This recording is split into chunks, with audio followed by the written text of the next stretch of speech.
This is a video that I've been looking forward to making for quite a while now. We are back at Universal Studios Hollywood.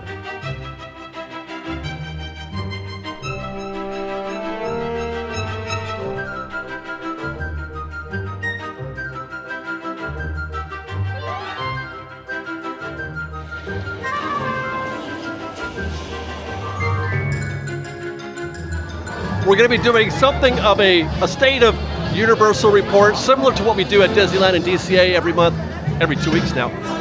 But we're also going to be, just exploring Universal because we don't get down here often enough. So this update is actually as much for me as it is for you guys because I need to get caught up on what's happening here. It has been quite a while since I've seen, for example, the status of the Fast and Furious coaster that they are rapidly building here at Universal. I cannot wait to put eyes on that construction site and see what actual construction actually looks like. But before we even get into that, let's take a look at the crowds here on, I don't know what to call this. I'm going to call it Main Street. The walk into the park before you start finding out your destination. Kind of busy. It's about 11:08 in the morning. Guys, do you remember our visit to Universal Studios this time exactly 1 year ago? I showed up at Universal on the day after Christmas, December 26th, and experienced what I would still categorize as the single busiest day that I've ever had at any theme park ever, anywhere, ever. It was the most intense experience, and I'm wondering if we're going to get something like that. This is a very busy start, though, I have to say. This is a very busy, very hectic start to this morning already. Looks like we're already getting into the construction part of this update. They're doing something here to the New York City street here. There used to be, I think there's normally a cab here for pictures also, and then you had cast out there, on the stoops or in the windows, New York City residents yelling at people. It looks like, oh yeah, look at that. They've got some new drywall up in front. They're building a whole new facade for this. Curious to see how that goes. I love this scene, actually. It's a nice way to begin your day at the parks. Wow. I was just about to head down to the lower lot to go check out Nintendo World, and my eyes, you can see the mountains.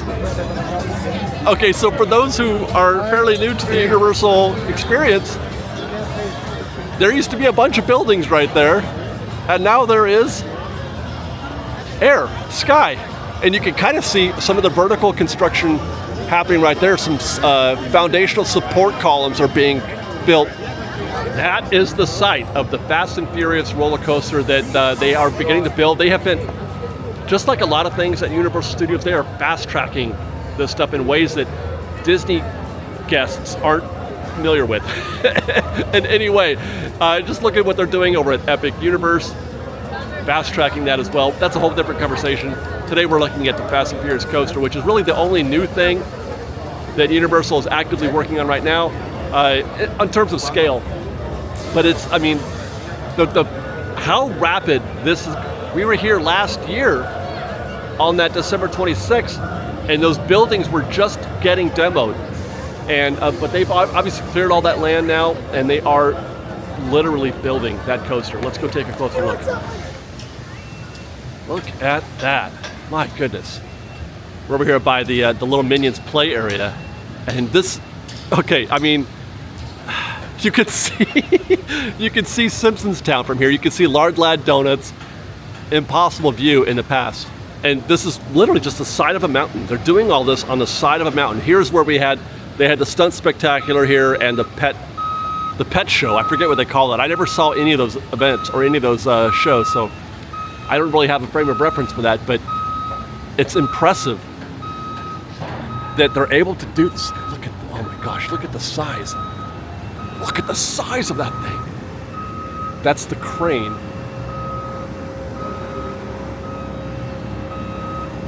Oh my goodness, I'm getting a whole lot of vertigo right now. Ay, ay, ay. You got a construction worker right there mid-climb.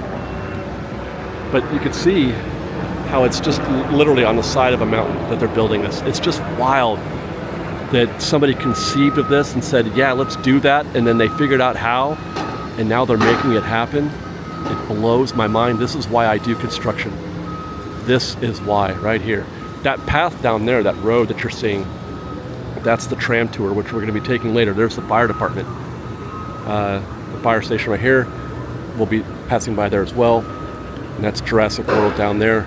Obviously, Nintendo World. But it's just, they're going to put a roller coaster on the side of this mountain. An impressive one. And it's going to go beyond this, too. There's more to see it down this way as well. I think it goes beyond that, the path where you take to get to the lower lot, where the escalators are. We're going to be going over there in a minute as well. But this is just, they are literally, pardon my reference, working fast and furious on this attraction. Switching to the phone right now because the my Pocket 3 doesn't have the best zoom, and this gets a much clearer picture.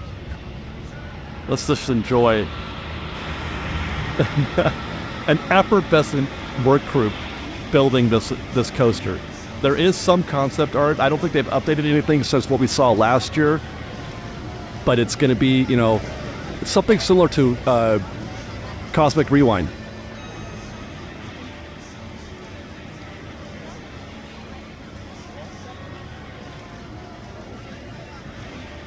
And by that I mean, they're calling it a drifting coaster. And that's pretty much what Cosmic Rewind does at Epcot in Walt Disney World. It can rotate while you're mid-ride. It can be going straight, and then it'll turn into the turn. The vehicle will, the ride vehicle, which simulates something like a drifting effect. So I have a feeling that's what they're doing here. They're going to build a roller coaster, and it's going to allow the coaster to drift into the turn, which is that sounds like a lot of fun, to be honest, because I really liked Cosmic Rewind as a coaster. It was a little bit more. Yeah, it is a proper coaster. I really enjoyed it. It's one of the best rides ever built. Matter of fact, it just won an award, I think, recently for a coaster award. So it's pretty great, and they're going to do that. It's going to be an exposed outdoor coaster, obviously. So that's really great too. I love it when you can see the attractions. And that's something that this park has been desperate for, in my opinion, is a proper roller coaster, or just basically proper rides, proper attractions, not just attractions that are based on screens. They do a pretty good job of it at Harry Potter Town. I can never remember the name of it. I can't do Forbidden Journey. I know, or is that Avatar? I can never remember. But I could barely handle that one. It's too much motion for me. This is going to be straight up traditional roller coaster. And there is that aforementioned tram tour happening right now, and I'm sure the driver is giving a speech about the construction. Last time we were on that tour, it was all trees. Nothing but trees here. That is gone, and this is the work site, as we noticed before. Heading around the corner to the fire department. Oh my God, so much dirt. So the track is going to go all the way down this way, and I think that's the bottom. That's where they probably do a drift of some kind, come back around, and then back up again. Impressive is all I can say.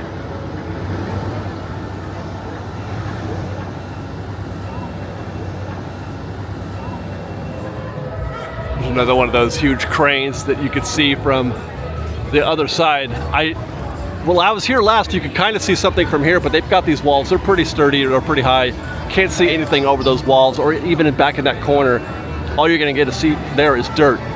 You're going to see plenty when they actually go vertical, when they start putting the track up.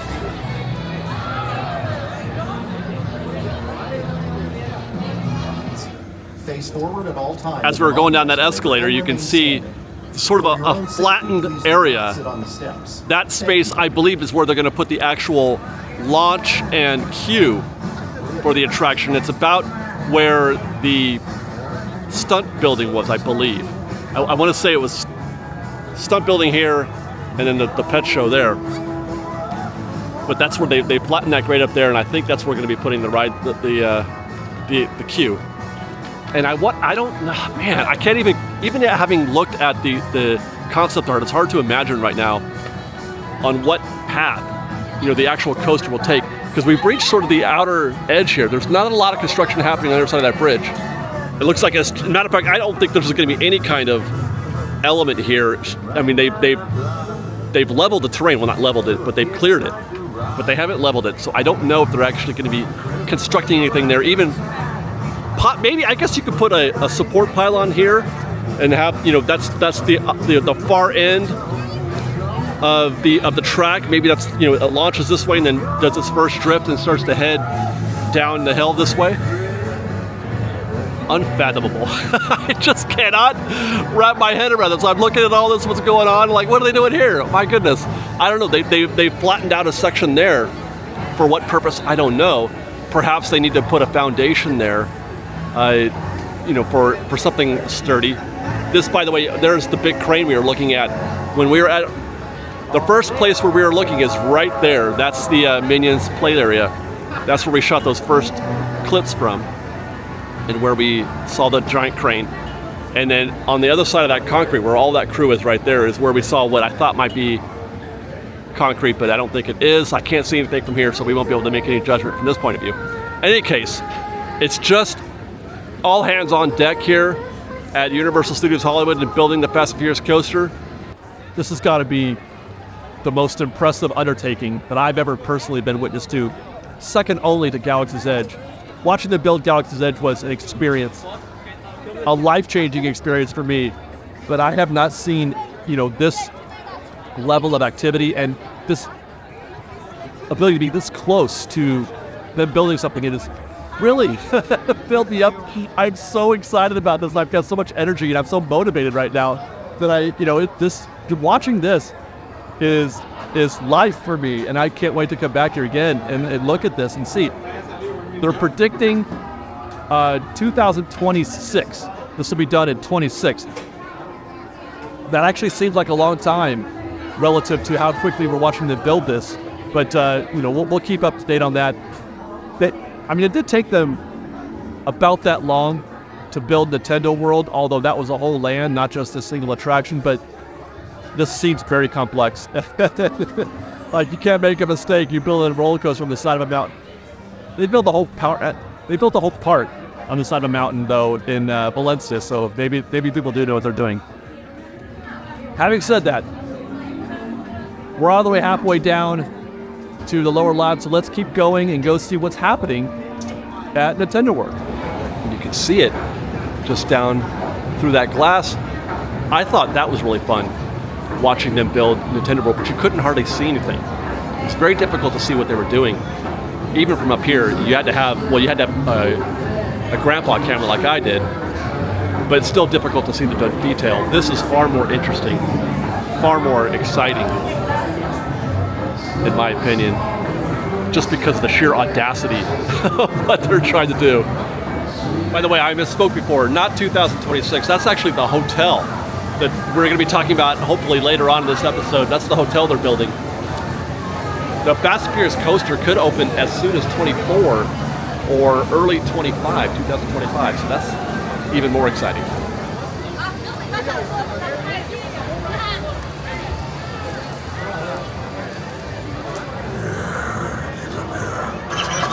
Yes! Another one with some sense. Rise, and you will rise quickly in my ranks. How does this rank of general sound to you? Do you like to tell other humans what to do and where to go? He knelt down. You couldn't yes! Rise up! Rise up! You got that down pretty good. Perhaps you could replace Starscream. He's an imbecile anyway. I know he's listening. Come on, get up here, straggler. That's impressive. I've never actually stopped to look or watch the meet and greet here, the Transformer meet and greet. They've got Bumblebee, Optimus Prime, and then Megatron. And that's really, really good. That guy was really great. I'm not even a fan of Transformers, and I'm like, yeah, I want to go do that. As for Super Nintendo World,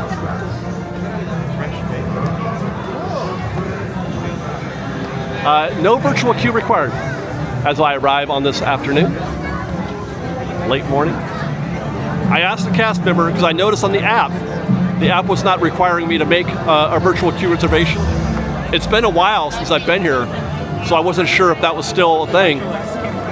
It is on the app, but she said basically since Halloween Horror Nights, since October, they haven't had to turn the virtual queue on.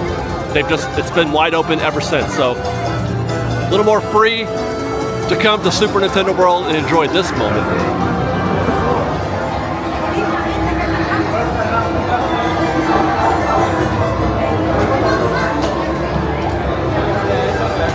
I mean, that walking in here is literally transformative, isn't it? Going through the warp pipe and having the land revealed to you like this is truly transformative.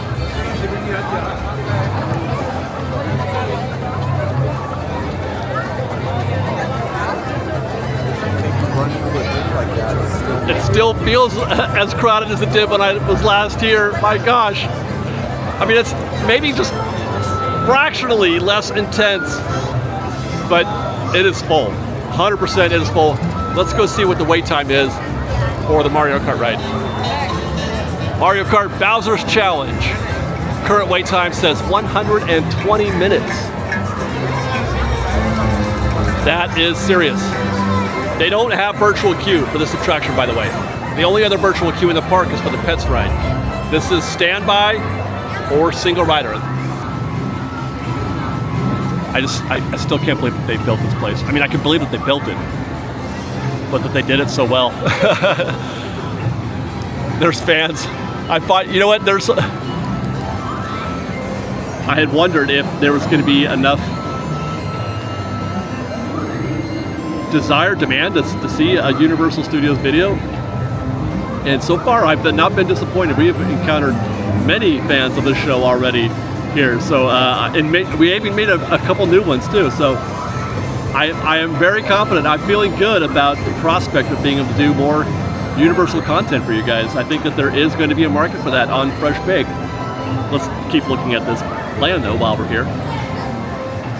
It's been open for what, a little less than a year, and as expected, there's more than enough demand that has not dissipated at all.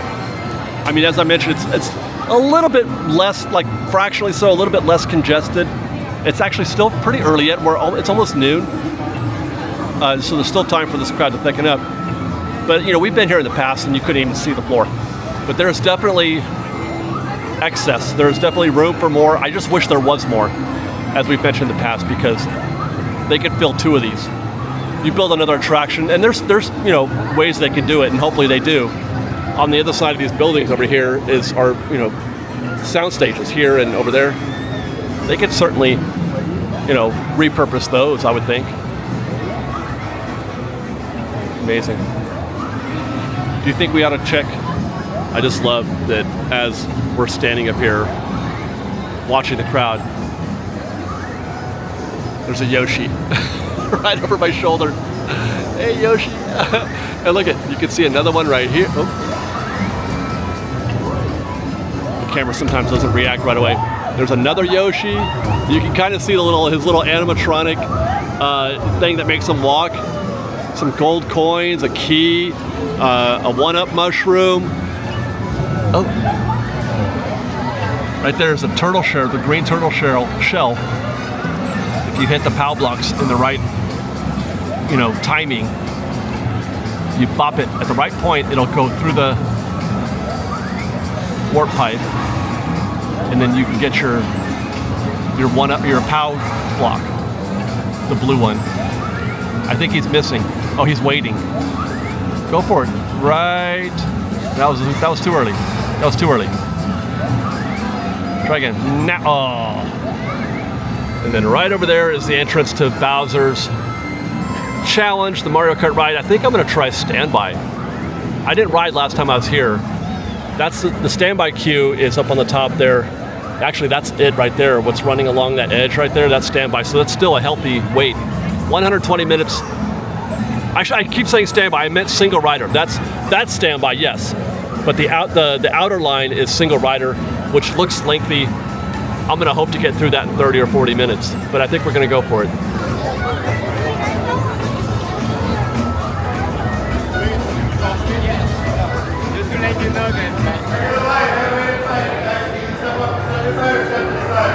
Well, we may have to come back. There is no single rider. The whole queue up there is standby. Because it's at 120 minutes, I just checked with the cast member. I don't know what they call them. And she said it's very busy, so when that happens, when it gets to that level, that's when they'll turn off single rider, which I don't understand why. That seems like counterproductive, because you want to use a single rider to fill in those gaps, and now the singles, if they want to ride, they're going to have to fill up the standby queue. So we're going to check back here maybe later on near the end of the day and try again. And I was about to say that I'm really hungry, and I was contemplating having some lunch at Toadstool Cafe. But as the sign says, fully booked for today. So this is still a thing. If you don't get here early and get one of those spots for Toadstool, you're not eating here. That's a problem. They still got to figure that one out. They need some kind of secondary food service option at Super Nintendo World, even if it's just an ODV cart that sells hot dogs or pretzels or something like that. There's only one place to eat down here, and it's full. Makes me want to leave. I got to leave now. Good news is, though, is that we don't require a virtual queue, so I don't have to worry about, maximizing the time spent down here. I can just come back later. Meanwhile, over at Jurassic World, right next door, wait time is currently 55 minutes, which actually feels like kind of a bargain. I may have to come back here while the Mummy ride is 75 minutes. You never see that. Well, I don't recall seeing that very often, where the Mummy ride is longer than Jurassic World. And Transformers, even more so, 80. Color me confused. 80 minutes for Transformers, 75 for Mummy, and 55 for Jurassic World. I have the Fast Pass thing for my Platinum Pass, but it's the one where I have to wait. I don't know passes. I gotta study this whole process because I'm not familiar. I have to ask. I don't know what I have. I have to wait till 3 o'clock. So we may come back down here at about 3 o'clock in order to enjoy some of these attractions down here, because I want to ride Jurassic World and Mario Kart and even the Mummy, perhaps. I'm gonna skip Transformers. I love the lower lot. I love this little situation that they've created up here with Jurassic World and the raised seating area. You could have your lunch up here. You can watch guests drop down on the boat. You get a wonderful view of the rest of the lower lot. It's really, really cool. I only wish the food here at the Jurassic Cafe was even remotely good. Maybe you could go over to get your Panda Express. You can always count on Panda Express. Bring that over here.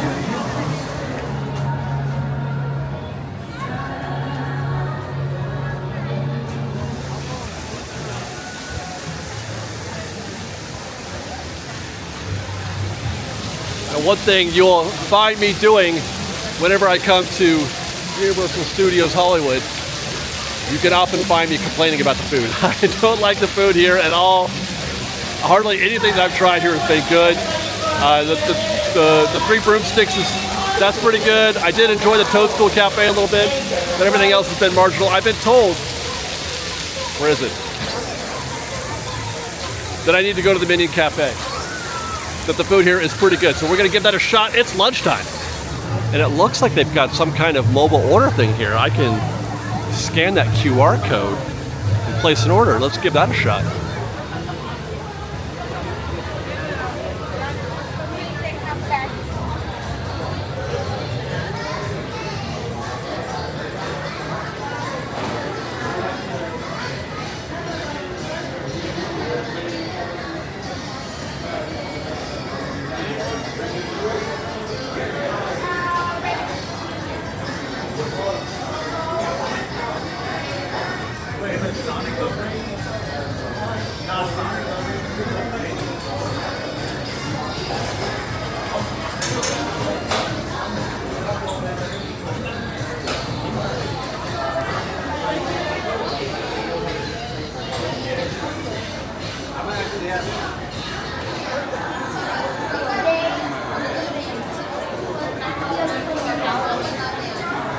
not gonna lie, that menu does have my attention. There's a few things that look great here. The chicken bacon ranch mac and cheese, pulled pork grilled cheese with banana barbecue sauce. Very curious what banana barbecue sauce might taste like, but I think I'm gonna opt for the meatball parmesan grilled cheese with tomato soup, and gonna try my hand at some of those churros. And there it is. That is the meatball parmesan grilled cheese sandwich. It does look kind of fun, kind of interesting. I'm really looking forward to that. There's your tomato soup. It's I mean, it's like a thimbleful, but it looks very creamy. We'll see how that goes. And then we got some fries, obviously. And I do like I forget how they go, the wavy cut fries. I do like those. There's your churro bites. I don't have high hopes for this. I feel like it's hard to compete with a Disney churro, if only because, I mean, it could very well be the same exact churro, but it's just not the same. It's not the same. I'm willing to make that fight, or have that conversation that it tastes better because it's at Disneyland. But let's try this sandwich. This is gonna get ugly.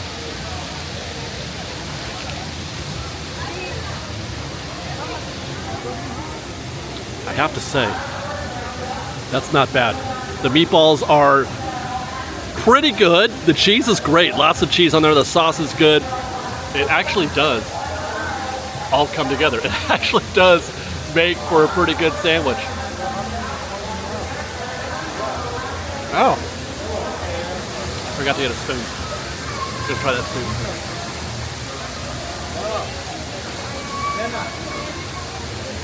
Wow. That's really thick. It's almost like a cup of marinara. Lukewarm, should be hot.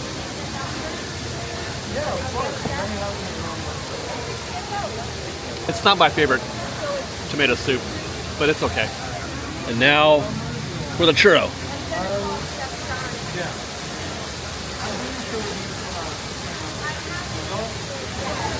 That's actually pretty good. They're a little crunchier than a Disneyland churro. At Disneyland they're a little softer, a little more chewy, but they're hot, which I was surprised.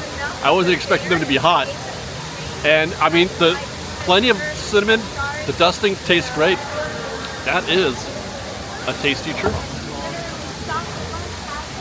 Well done, Minions Cafe. Well done. I am so happy.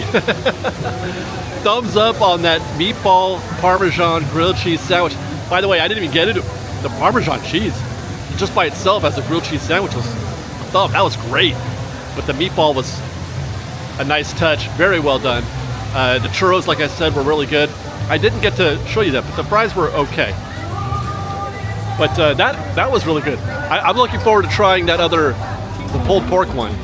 We'll try that again later, maybe even the chicken at some other visit. But finally, I've got another place to go at Universal to get a pretty decent meal. That was nice. So what I'm going to do now, because it's still too early to get down to the lower lot and do any attractions, still too early to do the tram tour, I'm going to go back to the entrance. I'm going to go back to the beginning, and I'm going to be start filming a walkthrough. We're going to do for our Theme Park POV Pros, our acoustic channel. I'm going to do an acoustic walk through the entire park, and then when I'm done, we'll pick up the rest of this report. Stay tuned. We're back on Main Street, ? Before we head down to the lower lot, we're going to take a quick look at Harry Potter Town, see how things are looking there. I tell you this much, on our way, the park has not gotten less busy. This is about how we left it, I think. Maybe even a little bit more busy, a little bit more crowded on this little stretch right here. Still hasn't reached the epic proportions that we saw a year ago today. But it certainly is. It certainly is busy. Oh my gosh. All right, here we go.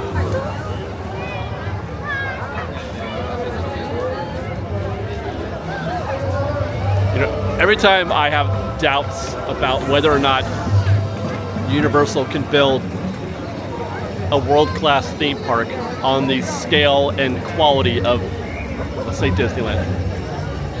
And I have those thoughts, those questions in my mind, because walking through just Universal Studios today, there are places where they do it really well, but there are also, it's just not as good. It's just not. I mean, that's, objectively speaking, you could quantify it.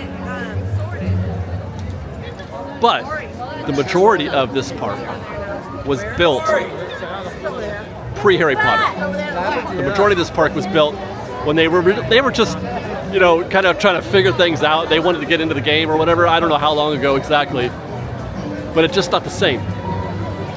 But if you start plotting their progress, starting with Harry Potter Town here in Universal,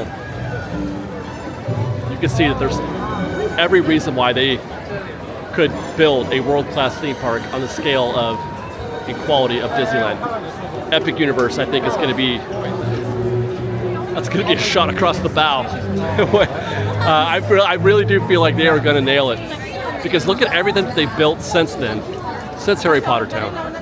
It really, Universal Orlando, that's a resort destination. That's a high quality theme park. 2 parks, really well done, some really great rides, a lot of really good theming, plenty to be proud of at Universal Studios Orlando. Hollywood's not quite on that level. And actually, that's a conversation that we can have as we walk through Harry Potter Town. They're building a new hotel. They're building it in what is known as the Woody Woodpecker lot, which is the ground floor lot. It's like a preferred parking. It's right behind, it's the lot, you can see it from the Jurassic Park parking structure.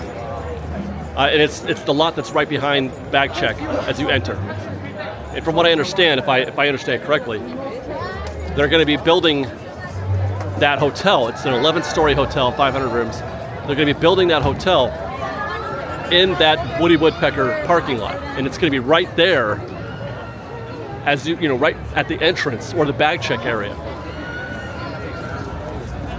Now, that's great, because there are definitely a shortage of hotels here in the Hollywood area. So much so that I think it limits Universal's ability to be a world-class theme park and vacation resort destination. Just the one park.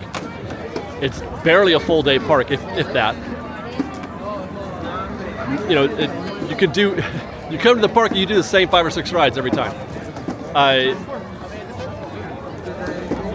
But there's no hotels, so people just come for the day, and then they don't even stay the night, and then they continue staying wherever else, Anaheim or whatever, if they're trying to do Disneyland and Knott's Berry Farm, that kind of thing. It's not much of a resort destination. So a hotel on site, right there at the entrance, it would help. Having said that, I wonder if this park still, though, even if they add that hotel, is it a resort destination? I don't think there's enough to do here. I don't think the park is of high enough quality to fall into that. It's a diversion. Getting better all the time. I really enjoy it here. I really do. I'm not trying to say it sucks or anything like that. They're doing the frog thing.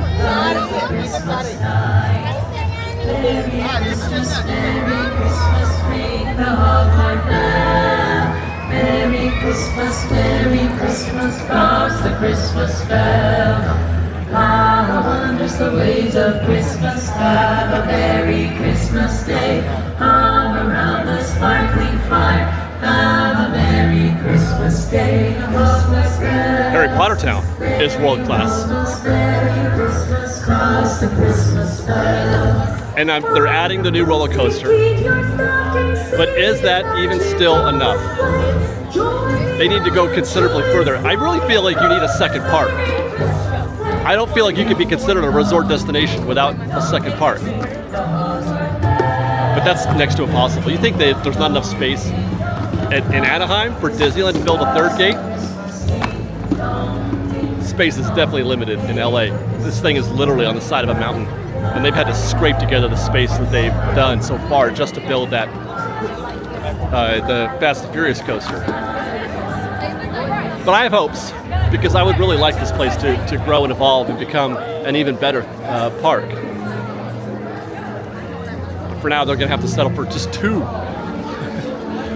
Florida is going to have 2 world-class resort destinations in Universal Orlando and Epic Universe. Not to mention, Universal is building a kids theme park in Texas, a Halloween Horror Nights type experience year-round, full-time in Las Vegas, with something like, I can't remember what the number was, but it's a full day of scare zones, etc. At that it's over there by area, I forget, area 52, I don't know, 61, I forget what they call it. And now we've got news that they're building, well, we don't know yet for sure. Universal hasn't said anything, but they purchased land in Bedford, just outside of London in the UK. And I mean, everybody, the conventional wisdom suggests that that's going to be, it's 500 acres. So we're talking major destination there as well. You could build for days on 500 acres. That's you could build a couple parks on that, at least. So that's a big deal.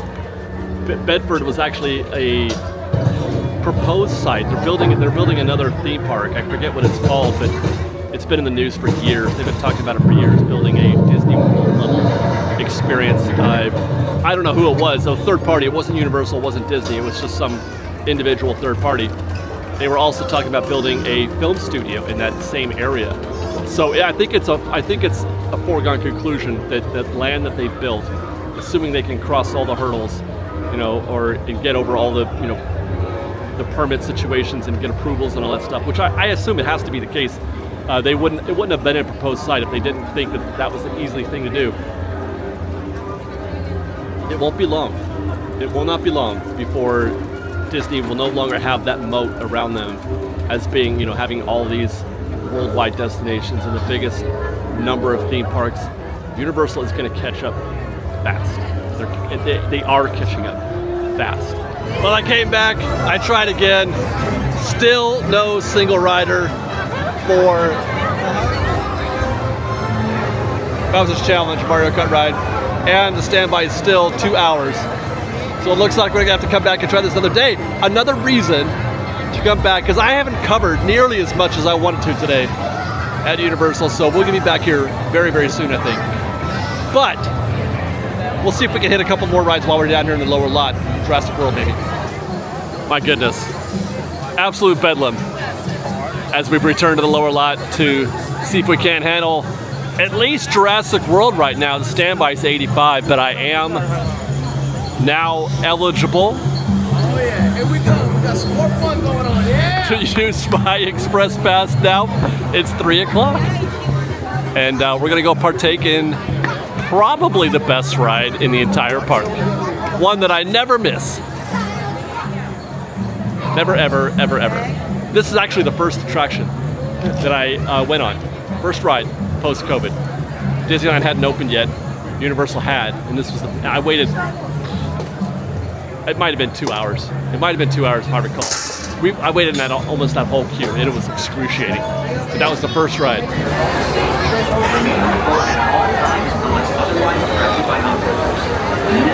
don't know if you guys could see that all the way down there. The queue, the standby queue, is using everything, including what I call the wedding reception tent, the white tent, all the way in the back. Bags off the floor and hats off, please.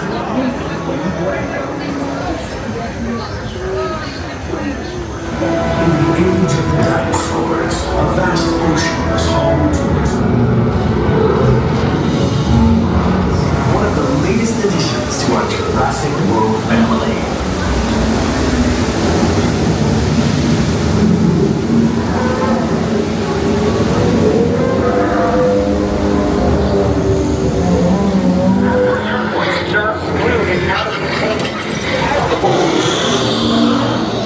Slightest movement will set these animals off.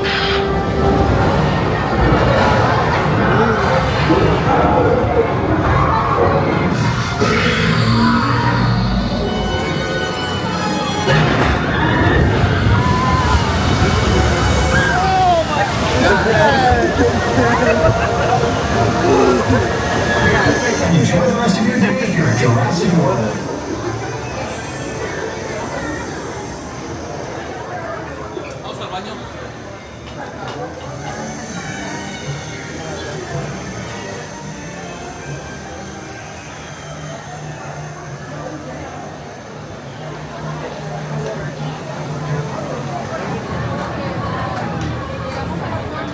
They said they're standing in front of the stairs. They were right here.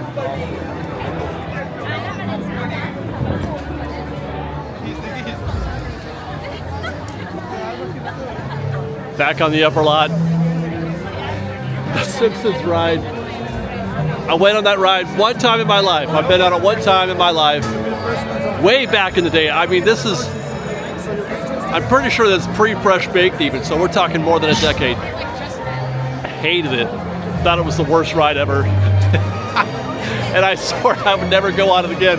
That right now was probably, that's the closest I've ever been to going back on that attraction in that 10 plus years. And I have a feeling that I may just force myself to go on there one more time at least. I want to see the inside of that queue and sort of get a Simpsons Land experience. I'm gonna make a video of that type. But man, that ride is the worst. It's the worst. But instead, what we're gonna do, let's go on the studio tour while we have daylight.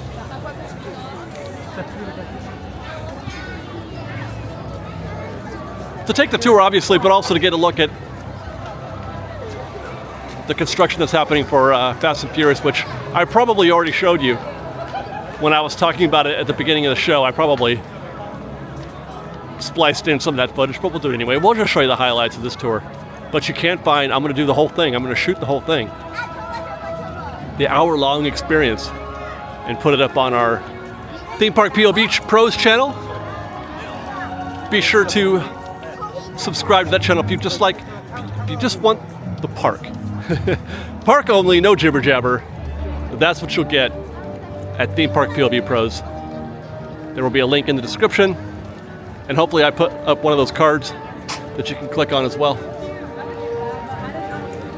You know, while I'm on this escalator, this is one area where I feel like there is potential. It's hard to see from here, but this is one area where they might be able to push the boundary of the park a little bit, squeeze in a little bit more, but it's not enough to make a park. It's barely enough to add another attraction. Maybe a Harry Potter, you could expand it. I don't know, man. It looks like it's built right into the side. That castle is literally built right into the side of that parking structure right there. I believe that's, if I'm not mistaken, that is Curious George. I'm trying to get my bearings. I'm trying to learn my way around, this park, I think. But there's just so little space here. So little, space left. They've used it all.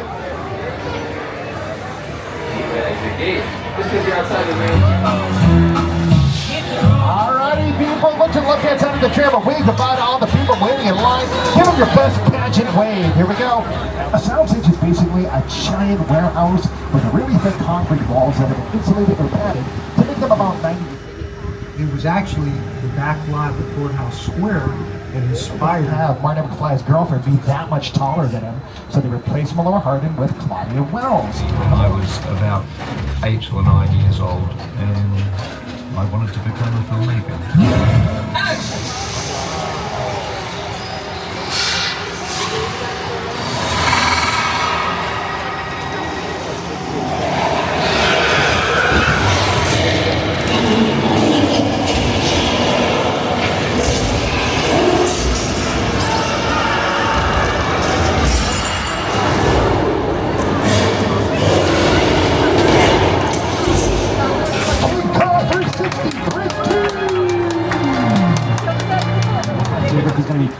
From Back to the Future.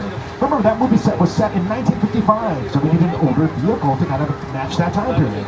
Maybe the movie takes place in the Stone Age.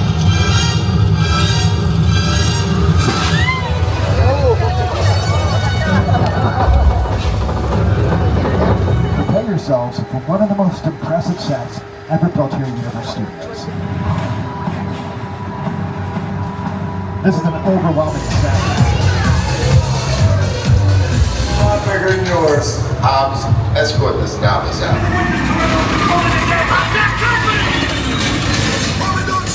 The entertainment capital of LA. Now hopefully my terrible puns and dad jokes didn't traumatize you too much. Wow. What a day, man. I had really positive feelings about this trip today to Universal Studios, and I was not disappointed. I feel good about getting back into the rhythm of being at Universal and getting caught up on what's happening here. Now, like I said though before, I don't feel like I covered near as much as I would hope to. I wanted to do a lot more, including a few more rides. But, you know, I mean, that's just another reason to come back. I'm gonna try some more of that food at Minions Cafe. Keep following that construction progress for the Fast and Furious coaster. And oh, by the way, yeah, look at here. I noticed this earlier when I was back down here on the front street. The Hollywood and Dine has changed their menu. I don't know how long ago this was, but certainly since the last time I was here. I almost want to try some of this, like the bread bowls and the hot dog and the crispy barbecue chicken sandwich. Before, last time I ate here, they had some of the most disappointing ramen I think I've ever had in my life. And I'm like, I don't think I need to go back to Hollywood and Dine anymore, but I might have to try that out. So it's good to see that they're trying to fix some of those food issues as well. Things are looking up. I'm looking forward to more Universal. And I'm also looking forward to Knott's Berry Farm, which I'm supposed to be going to tomorrow. Today's Universal. Tomorrow it's Knott's Berry Farm. And then Friday we're back at Disneyland for a State of Disneyland report. But that's it for us tonight at Universal. Had a great time. Lovely time here in Hollywood. And I hope you guys did as well. Follow us on Instagram at _FreshBaked, on Twitter at FreshBakedDisney, that's correct with no E, and on TikTok at FreshBakedDisney. And if you like our show and want to show your support, please do consider joining our Patreon campaign at patreon.com/FreshBaked, where we are uploading additional content for you guys on a fairly regular basis. I'm hoping to, at least. I'm trying. And while I have your attention, please do take a minute to watch our most recent State of DCA report, which we completed last week. Very fun report that we did there. And I hope you guys enjoy, and then stay tuned, as I mentioned, for State of Disneyland. Otherwise, thanks again for watching, everybody. We love you. Be safe out there. Be kind to one another. Fresh Baked.